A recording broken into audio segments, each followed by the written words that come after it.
get my energy. They love my one company. You are mine. Hi. It's good to see y'all. Well, I don't see y'all. I see the computer. But I'm here tonight to do a follow-up lecture. For those of you who don't know me, who don't recognize my face, I am HOUNSI SOLE. I am one of the priestesses that work at the Voodoo Institute. I'm also goddaughter of HOUNSI SOLE, aka Dr. Shakir, founder and leader of this shit. So in addition to being a priestess, training and studying Haitian Vodou, I'm also a life coach. I'm trained in sociology. Me and Dr. Shakir are actually part of the same program. And I care deeply about helping people figure out what it is they need help with and how to heal certain wounds that are causing blockages in their life. So the conversation we're going to be having tonight is about the mother wound.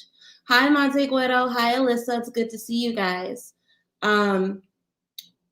Before I get into that, I'm just going to take some time to give updates because I do want to give the members of my coven and the Black Spectrum Network family to get in, get settled in, get comfortable. As you guys are doing that, if you could drop some scale emojis and give me a little bit of strength. I'm hella excited about tonight's lecture, but I'm also nervous too. So the scales would be really helpful for me right now. In addition to this being a class that I'm doing here tonight, we are also offering a Divine Feminine Healing Mentorship. Me and Dr. Shakir will be doing a 5-week mentorship that starts in December 1st.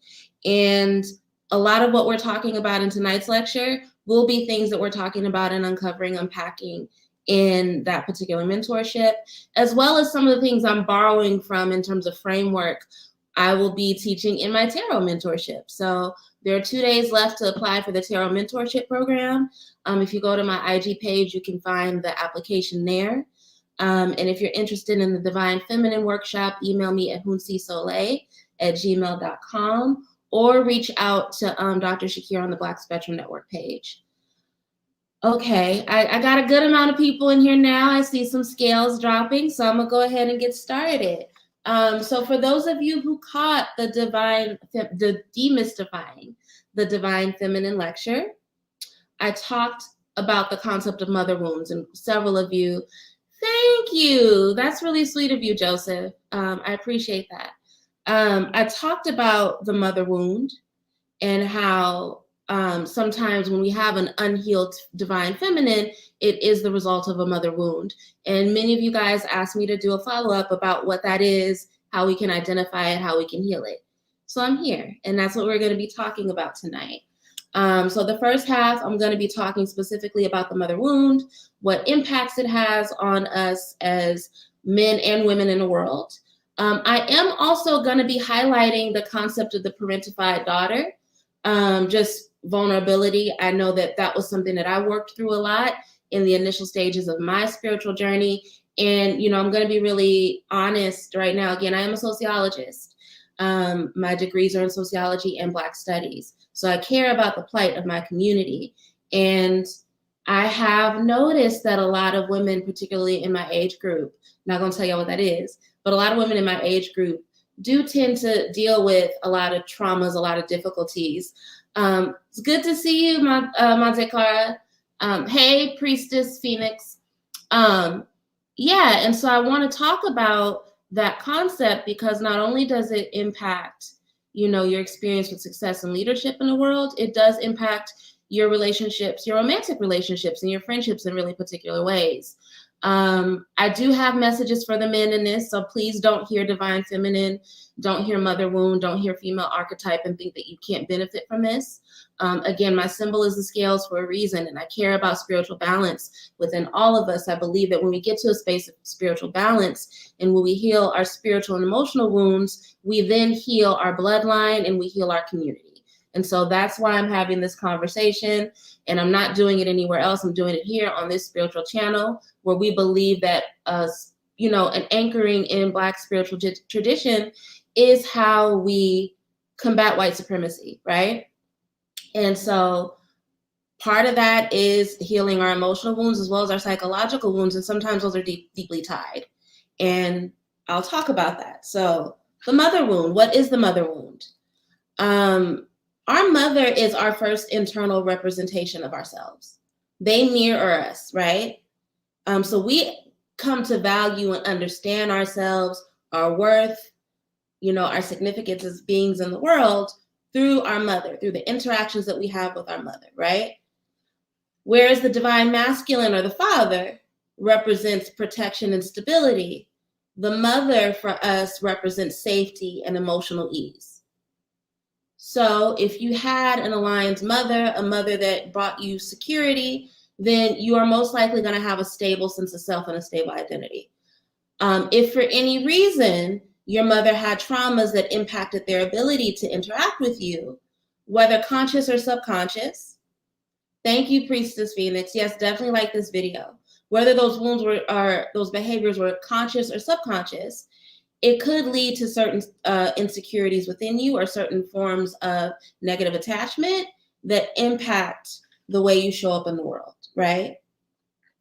So specifically, the mother wound represents something that you didn't get from your mother in childhood, or a wound or deficit that you have been tasked with healing in your adulthood. So even though these are things, messages, negative programming that we picked up in our youth, we can't expect our parents to fix it. We have to fix it ourselves through spiritual work, through reparenting, etc. Right? And there are two types of mother wounds. There are two understandings of the mother wound. I'm going to start with the psychological, and then I'm going to end with the esoteric or the spiritual, because both are important and they bleed into each other in really concrete ways.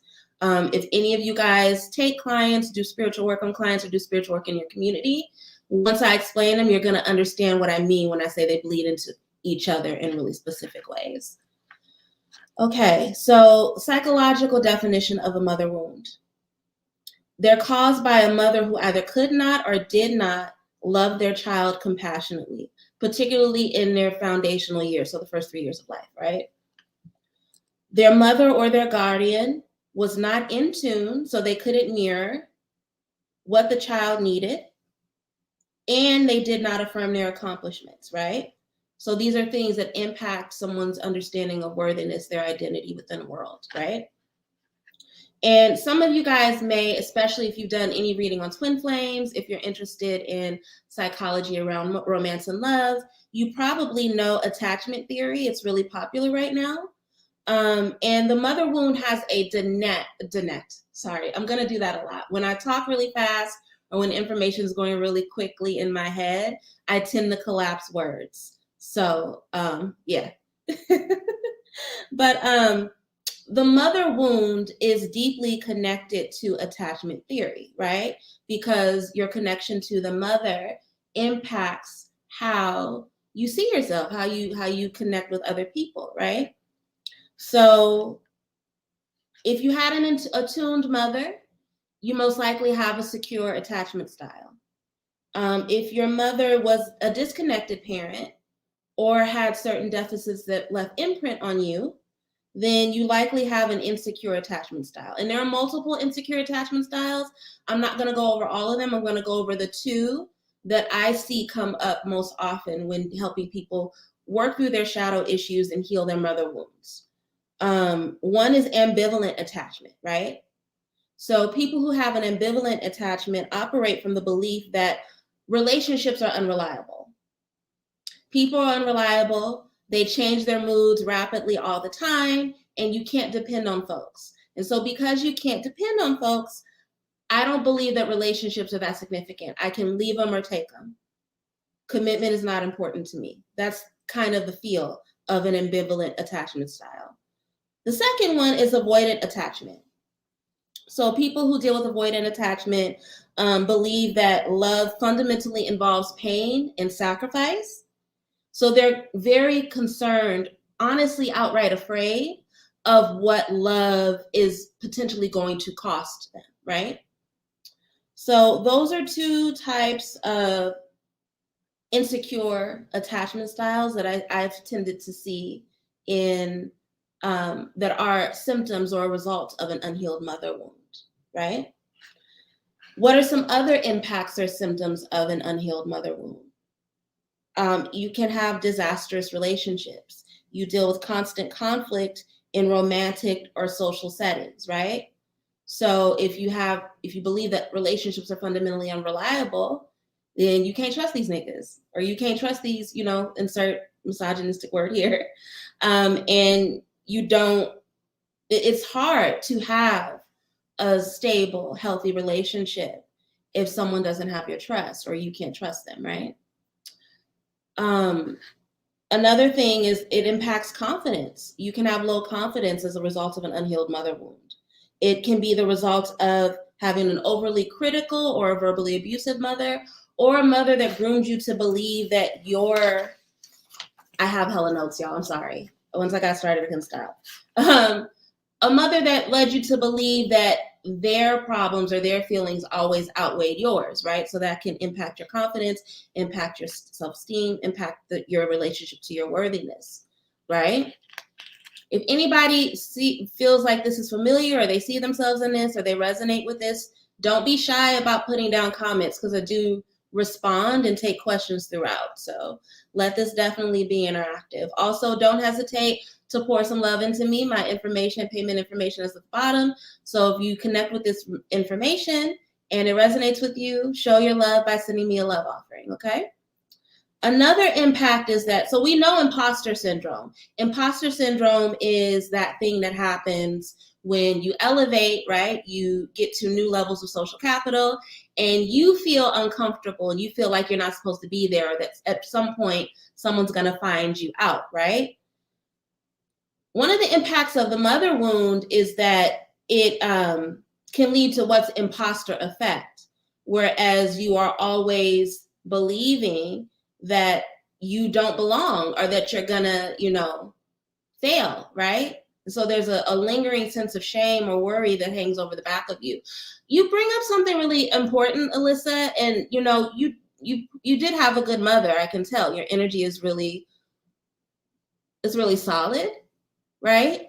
But even good mothers have their faults. I love my mother. I'm a total mother's girl. God may she rest in peace. I know she's resting in peace. I lost her 10 years ago. But my mother was, even though she was a good mother and she loved me to death and she sacrificed as much as she possibly could, she had some really kind of Southern, some say backwards, understandings of gender, right? And so I ended up dealing with worthiness issues as a result of that, right? She didn't necessarily do anything to me. She didn't necessarily tell me that I was a bad person, but I got that through social cues in my life, with the fact that my brothers got to do whatever they wanted to do and I couldn't do shit, right? So it may not be as serious as your mother actively trying to hurt you. We can still have mother wounds due to the fact that our parents are not perfect, right? And that's something we have to understand as a community. Whether it's your parents, whether it's your partner, whether it's your friends or your children, your love has to come from a place where you want to see the people around you do better, right? And so you can criticize your parents and still love them and do it in a way that's very respectful. And honestly, that is your obligation as an adult, to figure out how to raise issues of conflict, or to express to your parents, like, I know you did your best and I love you and there were so many great things about my childhood, but there's this part of me or this lesson that I wish I would have learned, right? So, a lot of us have really great parents. I know mine was great, but there were still certain things. Yeah, there were still certain things that came up, So I hope that makes sense. If that makes sense, hit some scales. Let me know. Let me know if you guys are picking up what I'm putting down right now. But going back to some of the symptoms of an unhealed mother wound, you can be a boundary disaster, right? If your parent didn't have good boundaries, then you didn't get messages or lessons around how to have good boundaries, right? So when people cross your boundaries, you don't know what to do about that, because that's not something you were ever taught, right? Or that was modeled to you in your mother's behavior, right? Again, using myself as example, my mother never actively did anything to mistreat me, but my mother was also extremely self-sacrificial. And that was not healthy for me as a girl who was put on a very specific education track, you can't be self-sacrificial when you're getting higher degrees. You can't be self-sacrificial when you're taking on CEO kind of, you know what I mean, like positions. So again, it's not so much, and hopefully as you guys go further in your spiritual journeys in relationship to African spirituality, you stop thinking so much in terms of black, white, bad, or good.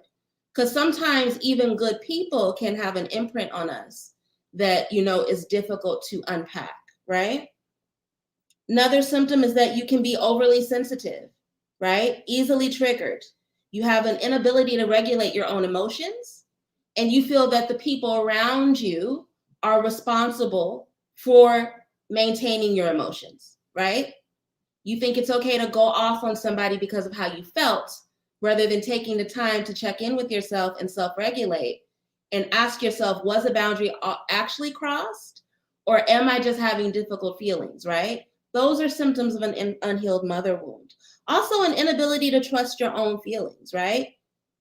If you had a mother that groomed you to be self-sacrificial, or who groomed you to believe that other people's concerns or feelings are more important than yours, you can have difficulty in adulthood trusting your own feelings and navigating that. Again, it's not about whether or not your mother set out to actively abuse you, because most of the time these things don't happen as a result of them trying to actively hurt you. Sometimes it's a deficit that they didn't realize they had that wasn't met.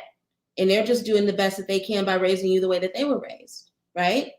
But again, our purpose, and I was taught that every generation is supposed to be better than the next.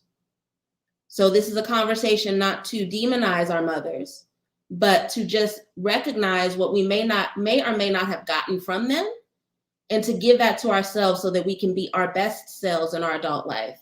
Let me take a sip of wine. Yes, I'm drinking it from a mason jar. I've broken all of my wine glasses doing rituals, so whatever. But so now let's talk about the concept of the parentified daughter. Again, you were taught that too, to be self-sacrificial. Exactly. And that comes up in ways, and I'll get to that in a second when I unpack more about the parentified daughter. That can make it difficult, you know, especially because most parentified daughters are high achievers. They are the alpha and sigma women of, you know, of this shit. So they're high achievers. But if you are a high achiever and you've been taught to be self-sacrificial, and then you get put in a leadership position, which you can't be self-sacrificial when you are the CEO, the president of something, that programming can have a negative impact on your experience, right? So what is a parentified daughter or a parentified child? It's a child that was raised in a situation that led to role reversal. So you know how at the beginning I said that the mother is your first experience of mirroring yourself? It's the first time that you get to have a relationship or start to understand your sense of self-identity. Well, a parentified child is someone who that role was reversed for, and they had to be the mirror and the safe place for the mother, right? And I wrote specifically about daughters. There's parentified sons too. If you guys go back and watch Dr. Shakir and Ian's conversation about masculinity, they talk about that at some point. But right now I'm just giving the daughter perspective because that's what I wrote about. I didn't think about boys when I wrote this. I'm sorry. I will be talking about that in the tarot mentorship though. So if you guys want that lesson, you can either enroll or you can pay for the individual class and attend that lecture. But yeah, it's a role reversal in which the daughter ends up becoming responsible for meeting the emotional and social needs of the mother, right? The daughter is forced to grow up too fast and therefore loses parts of her childhood. It's a dynamic that honestly often leads to masculinized daughters. Now, why is that, right? If it's a mother, especially one who is either married to or in partnership with an absentee man, or it's a single mother and there is no father there, the way in which that daughter has to mirror the mother takes on a very protective and masculinized slant, right? And so daughters will take on masculine roles due to the absence of a father or a culture that is built on Black male worship within the family, right? So I was talking about it earlier. Even though my mother was very loving, I have more brothers than I do sisters. There are more boys in the family. They didn't have to do shit, right? So if you have a family structure in which there's more work and more responsibility put on the girls, and then in addition to that, they have to pick up the slack of the men, it leads to masculinized daughters, right? So it leads to daughters who are out of tune with their own divine feminine in a way that they can't even name or, touch, because again, that's that combination of the early loss of childhood and then in the adultification of tasks that are masculine in nature, right? What kind of challenges does that lead to for the parentified daughter? Difficulty with valuing themselves, self-esteem, that lingering sense of shame or doubt that I talked about earlier with the imposter effect, right? It leads to struggles with self-care. If you were taught that everybody else's concerns are more than yours, it's going to be hard for you to do things like take long walks or have a bubble bath or, have a me day, right? Because there's always another person to care for, right? And it has implications for women in leadership. It definitely does. Again, even though most parentified daughters end up being alpha or sigma women because they're high achievers and they get things done, that inability to value the self and prioritize the self, in addition to the lingering sense of shame, can lead to lots of depletion, early burnout, and hella compassion fatigue, right? So when you become an adult and you realize that there are wounds there, it becomes your responsibility to do the reparenting work and to heal it, right? A lot of Black women struggle with putting themselves first without feeling selfish. A lot of us do. And especially because there are certain stereotypes around Black women and selfishness that both Black men and white supremacy benefit from, it can be even more difficult, right? It's an understanding that in order to be loyal to the family, loyal to the race, that you have to always be sacrificing yourself. And that's not a healthy, productive thing. I honestly think it leads to our genocide. I think overwork and overburden is a form of genocide that we need to acknowledge and take ownership of. That's why so many Black women have cancers and fibroids so early. I'm serious, So many of the health conditions we deal with are stress related. And if we are taught that everybody else's needs matter more than ours, and that we are somehow selfish or gold digging when we engage in self-care, that's a damaging kind of programming, right? And so hopefully you guys are seeing why now it's so important to do divine feminine healing work in adulthood, because you have to heal these wounds. You have to heal them because they will turn into physical and mental sickness. If you guys if you're picking up what I'm putting down, I'm seeing some affirmations. I'm great. I'm grateful for that, but hit some scales. Let me know, right? Another impact is that it leads to this belief that being the good girl, whatever the definition or role of good girl is in a context, will gain you approval, which is not true in adulthood. Commitment to your goals and continual work and discipline around achieving those goals leads to success and approval from the people that matter, right? But performing and molding yourself and making yourself small and trying to fit into a box, that doesn't lead to approval. And again, if you had a parent that groomed you to believe that other people matter more than you, it's easy to believe that, well, if I'm just a good girl, if I'm sacrificial, if I do X, Y, and Z, I'll get a good response. That's not true. That's not true. Authenticity is what gets you there. Yes, for the bubble bath, Alyssa. I'm happy to hear that. That's good. Yeah, but there are ways to heal this. I'm not going to go into too much detail around those, because if you want that, you got to book a shadow work consultation with me at thevoodooinstitute.com/Soleil. Either that, or you can enroll in the Divine Feminine Mentorship that starts December 1st. But yeah, there are things that you can teach yourself how to exercise and prioritize self-care on a daily basis, how to, you know, prioritize your physical and emotional safety needs. There's a lot of things that you can do. I encourage you to work with a healer to figure out what your specific wounds are and how to heal them.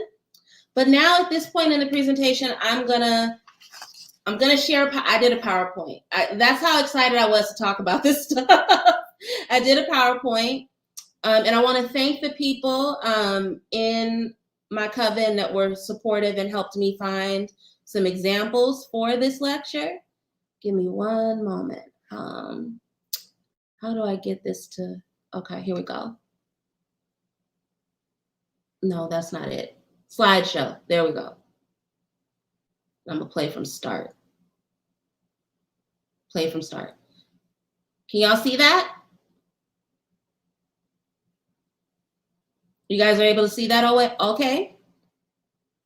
All right. So I'm gonna use the queens, as I said in the in the title of this, to talk about some archetypes of mothers that create types of mothers that can create specific types of mother wounds.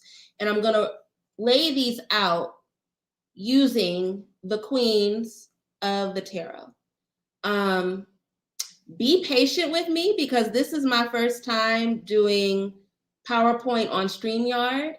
So there may be a little bit of a lag. And if I'm making very confused faces, just bear with me. All right. So what does oh no, not that one. Okay. I'm trying to get back to, no. This is the not graceful part of this. So I apologize. I'm just going to hold it like this because this is easier for me. So bear with me, y'all. But what do the queens represent in the tarot? They represent the mother, right? They are the mother. They give birth to the 4 seasons. I have to play it from start. It's not doing well. So I'm just going to trust that you guys are with me, and then I'll go back because I can't really switch that much. They give birth to the 4 seasons. They represent women of importance within the individual's life, women who nurture and support. They also represent mature women that impart wisdom on us, right? In certain tarot decks, the queens are referred to as the nurturer, the guardian, or the teacher. And whenever we get queens in a reading, it most likely is signifying some sort of space of emotional need in our life, right? What's this thing? No, I don't need subtitles. Sorry. Okay. I promise you guys I'm very smart. I'm just not technologically savvy. So bear with me. No, stop doing that. Okay. So we're going to focus on the Queen of Swords now. We know that when the Queen of Swords is upright, she is aligned. Or when she's aligned, right, she's perceptive. She's self-reliant. That's what she's known for. She's known for being in control of her emotions. She's hella clever. Like she's a smarty, right? She can have a conversation with anybody. She's very worldly. She's also clever, and that's charming, but she's a very brilliant conversationalist. And the Queen of Swords is also known for being very clear-headed, right? Now, in terms of the mother archetype, if you have a wounded Queen of Swords, what I'm going to call for this a debilitated Queen of Swords, this is a mother that can be cold. They can be embittered, somewhat judgmental. They may even have unprocessed abandonment issues that they passed down to you as a child. They may also have a tendency to reject others in order to avoid being rejected, right? And I know that a lot of times having like a pop cultural reference for this is really helpful. So I'm using a reference from one of my favorite television shows, Raising Kanan. If you guys aren't watching this show, I mean, the season's over, but go catch up on it because it's fucking fantastic. And Patina Miller is a masterclass in acting. I love her. In addition to being gorgeous, she played the hell out of the role of Rock. But she is the quintessential representation of a Queen of Swords mother. And some of the wounds that a Queen of Swords mother can cause, and that she ended up imprinting on Kanan, is kind of grooming your child to accept verbal abuse, right? So particularly folks that have mother wounds from an archetypical Queen of Swords mother, they don't defend themselves, and a lot of times they don't even recognize when they're being verbally abused, because it was something that they heard a lot and became somewhat natural to them, right? They also are always trying to constantly anticipate the needs of others, particularly others who are in a place of authority or who they believe have more value than them. And without giving it away, because I don't know if you guys watched it, and I really want y'all to watch Raising Kanan so we can talk about his family. He ends up doing that. He ends up doing something that puts himself in a lot of danger and potentially messes up his freedom because he was being self-sacrificial, right? Which again, that is a mother wound that can be caused by certain mothers who represent a Queen of Swords type. If this is making sense, or if you guys can see this, maybe not in your own mother, but in other guardian figures or nurturing figures in your life, let me know, drop the scale emojis or leave a comment so that I can make sure that you guys are picking up what I'm putting down. Next, we have the Queen of Wands. Now, an upright or aligned Queen of Wands mother is someone who is energetic, very strong-willed. They're very independent yet devoted, so they teach independence to their children very early and in a very healthy way. They love being the center of attention. They tend to have a very mesmerizing presence, and they're very competitive. Now, it's not nasty competition. It's mostly teaching their children how to be competitive so that they can take care of themselves out in the world, right? But a debilitated, or what we would say if we were actually reading tarot, reversed Queen of Wands energy can be egotistical. She can be bossy, very self-centered, easily jealous. That jealousy leads to gossipy behavior, constantly gossiping about other people. She can also be very impulsive, extremely self-centered, and have an extreme disregard for other people's boundaries or the consequences of her actions.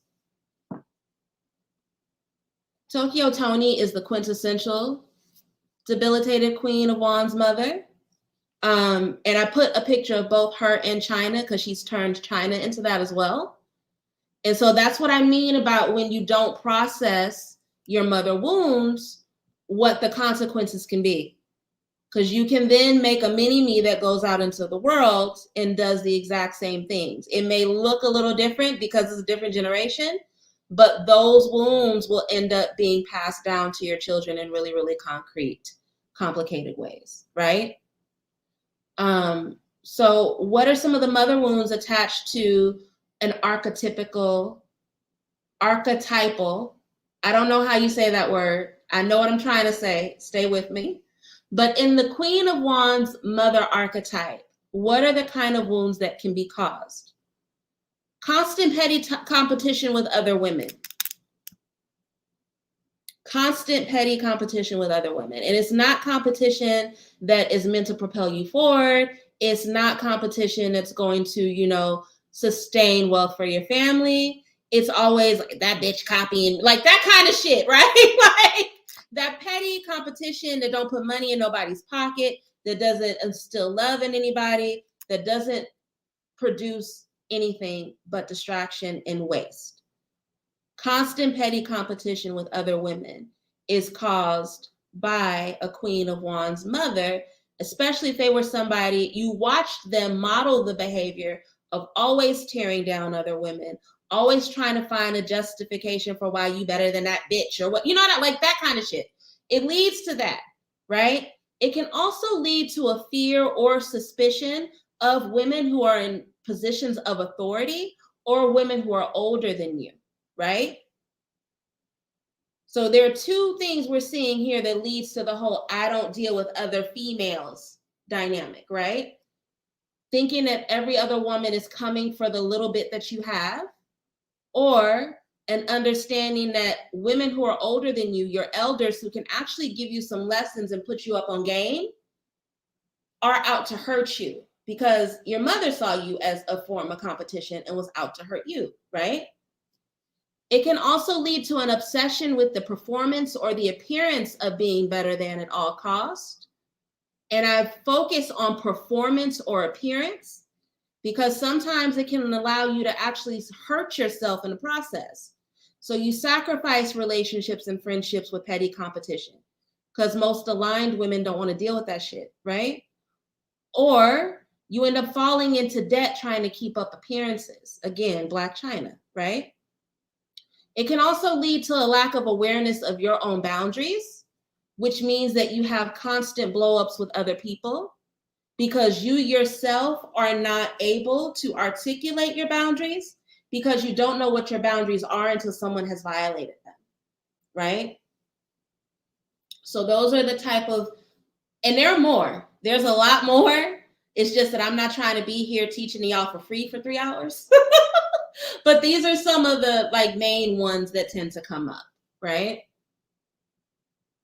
Next, we have the Queen of Pentacles. Now, the Queen of Pentacles has some amazing attributes. She's brilliant with money. So if you have a Queen of Pentacles mother, when she is aligned, she is very generous. She's skillful with the management of money. She can be very good-natured and down to earth. The energy of a Queen of Pentacles mother or woman in general is very sensual. They're comfortable with their body. They're comfortable with the conversations around sex. So these are the mothers that are going to tell you how to use the proper words for your body parts, how to not be ashamed of your body, talk to you responsibly about sex and how to interact with people, right?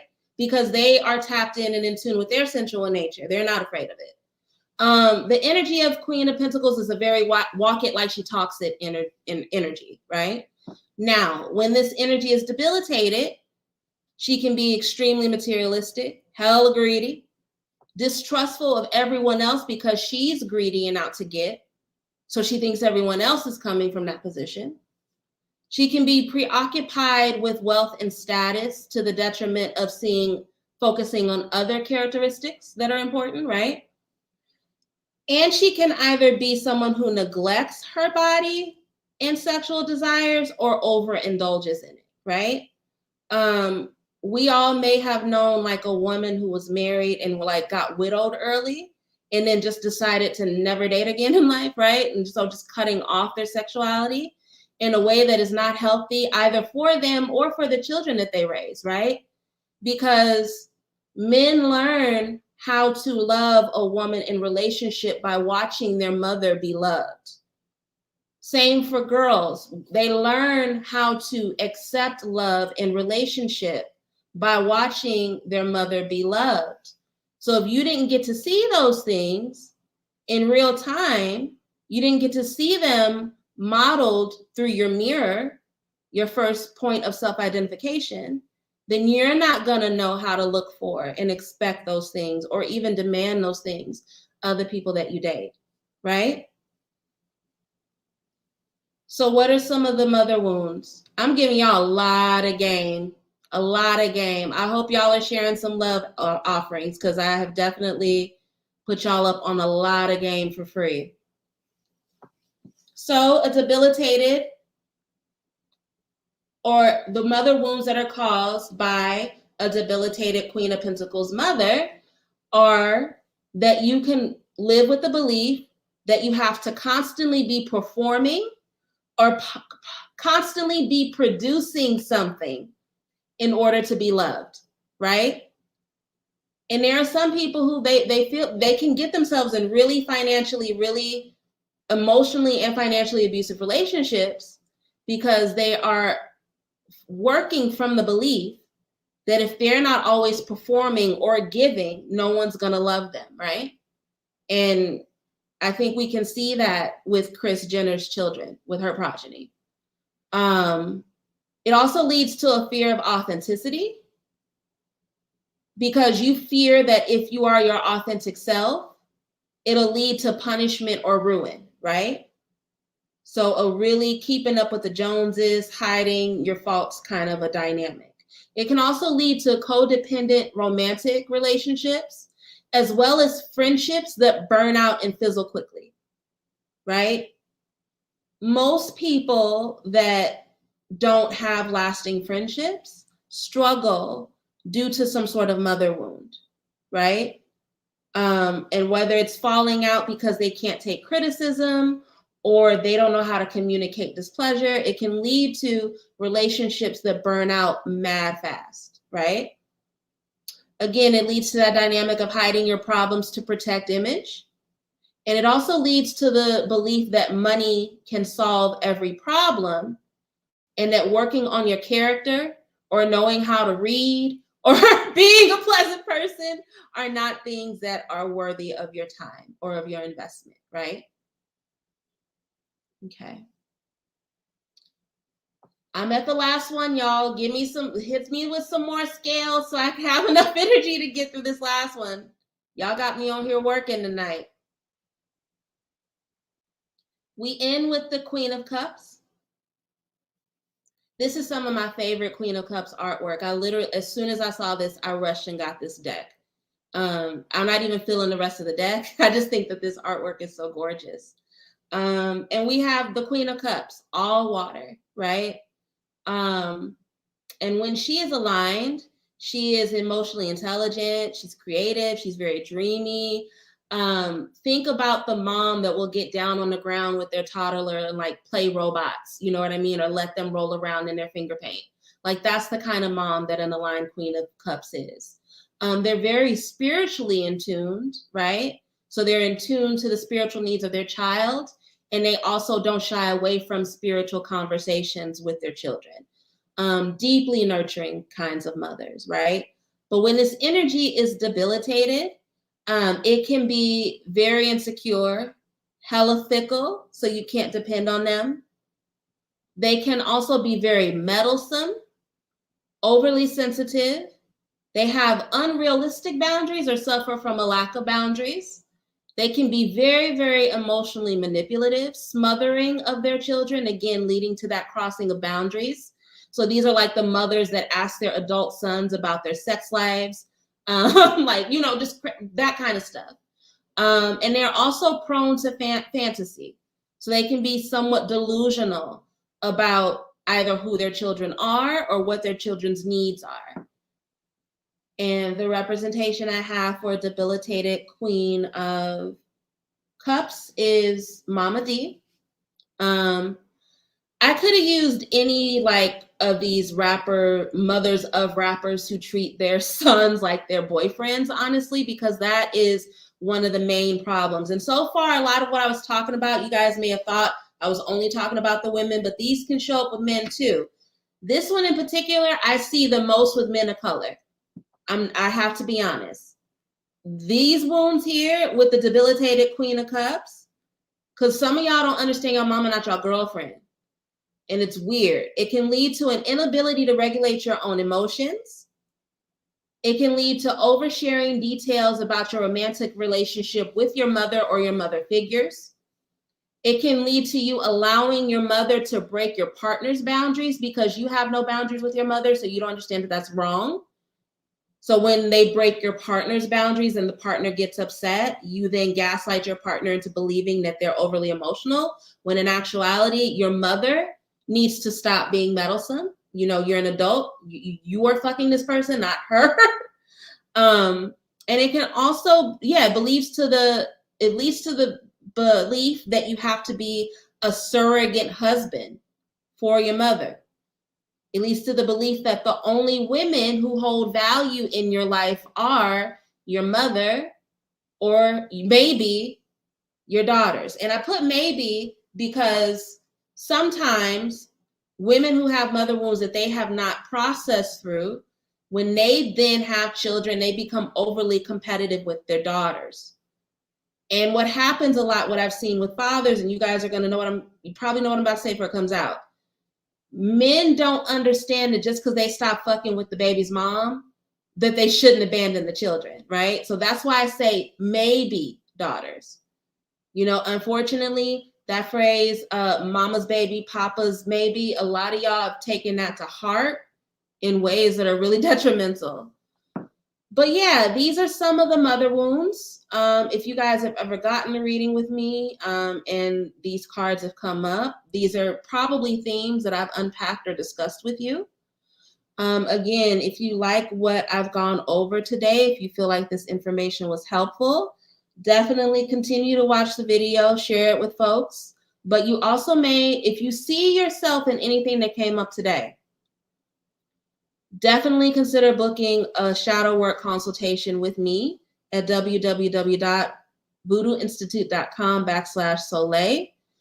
We have several priestesses that offer comparable services, but if this is something, if you saw and you don't have to expose yourself in the comments, because I know we're all at different spaces around our comfortability, but I know in my heart and in my being, and I'm feeling it both in my solar plexus and in my third eye, that there are at least 7 people watching this that see themselves in what I've talked about. If you see yourself in those symptoms, you are likely having issues maintaining deep romantic relationships, and you are likely having issues with maintaining and attaining the level of success that you know you have the intelligence and the skill set for. So yes, get a shadow work consultation. Enroll in the Divine Feminine Mentorship Program, men and women, yes, because all of us have some feminine wounds that we need to heal. Do the work. I'm here to help you do it. That's literally the job and the career I've crafted for myself as a life coach and as a spiritual advisor. And there are other wonderful, talented women at the Voodoo Institute who can help you with that. If Dr. Shakir can find some space in his busy schedule, maybe he can help you. But there's an array of people that can support you in these things and unpacking and healing these wounds. All right. I'm seeing that these things resonated with y'all. I'm happy to hear that. I'm so happy to hear that. All righty. Well, y'all take care. Enjoy the rest of your night. Make sure you reflect on any notes you took during this conversation. Let me know what y'all want me to talk about for next week's Tuesday Tarot. If there's anything that came up tonight that you think I should unpack further, don't be shy about letting me know. You can email me. You can DM me at my IG, or you can leave a message. Where can I? You can contact us in our Discord and let us know if there's anything else you think we should be talking about. But until then, y'all take care of yourselves. Be kind with yourselves. We're only responsible for the work we do once we're adults. And our parents did their best, but nobody's perfect, right? So whatever you didn't get in childhood, figure out how to give it to yourself in adulthood. So that way you can be an anchor and a light for your bloodline. Take care. Love you all. Good night.